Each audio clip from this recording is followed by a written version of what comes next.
You can't replace him because what he is, the reason we talk about him so much, I think he's the most talked about fullback we've probably ever seen in the Premier League, is because he's unique, he's different. And you've just mentioned about him defensively. Now, most top fullbacks don't get it thrown at them, they're not very good defensively. But he's so unique on the ball. I think I said 4 or 5 years ago, it's like having Kevin De Bruyne play at right back. You know, that's what it feels like in terms of his ability on the ball. He can come on and change games. So Liverpool aren't going to replace that.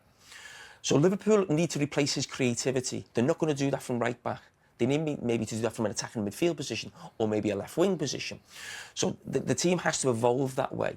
Now, where they can replace him is Conor Bradley's a right back. Conor Bradley shouldn't look at Trent and think, I want to be like him. He's got to be like Andy Robertson was when he was in his prime.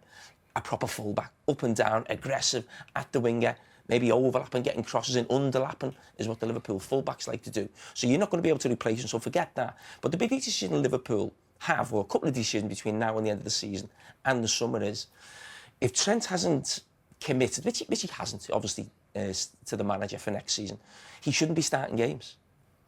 He shouldn't be, because... Even not for a send-off for him, for what he's done for the couple of years. You think about planning for next season? Of course.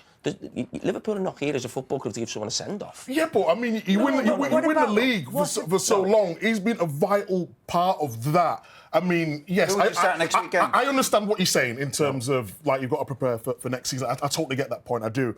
But for what he's done for the club throughout his years, been there since a little boy, they're going to win the league, just to give him a few more appearances and say, you know, well done. No, it's not about that. The point we're being is, in Conor Bradley, you've got a young player. It's not like we're talking about a 27, 28-year-old. It's talking about a young player who had a tough 15, 20 minutes at the start of the game. And that's part of becoming like an experienced player. I went through that in certain games. Gary, who was commentating, would have gone through situations like that. It's not about, oh, let's give Trent a send-off. It's about, OK, we need to assess whether Conor Bradley is the guy for us next season, playing week in, week out. Because the decision Liverpool will have in terms of Trent moving on is, does Conor Bradley become our first choice right back and we buy a backup player who's maybe a utility player who can maybe play centre back? Or are we buying a first choice right back and Conor Bradley's going to have to battle with him? So that lad needs as much experience as he possibly can get. So yes, bring him on, like you did today, if you need to go and win the game, maybe against Spurs or a couple of weeks after that. But in terms of starting games right now, if Trent hasn't committed to the club, which he obviously hasn't, Conor Bradley should be starting every game.